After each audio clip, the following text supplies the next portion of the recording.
Hello and welcome to our YouTube channel everybody. Today in this quick tutorial, I will be walking you through how to remove your phone number in your Facebook account. Whether you are updating your contact information or enhancing your privacy, follow along as we walk you through the steps.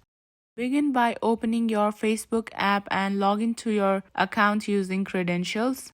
Once you're on the dashboard, tap on the profile-like icon present on the top left of your screen.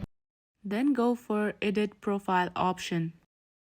Now right beside the contact info, as you can see the Edit option, tap on it. Then select Manage Contact Info.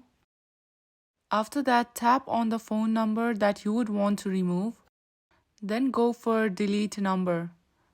Here, as you can see, a pop-up will appear on your screen saying you will no longer be able to use this number to log in, reset your password or receive notifications. Please note that you may not be able to delete this number from your accounts where it is the only contact method. So read this properly and tap on delete to continue. And that's it. This is how you remove your Facebook phone number. If you find this video helpful, please don't forget to like, share and subscribe our YouTube channel for more amazing tips and tricks related to social media. Thank you for watching.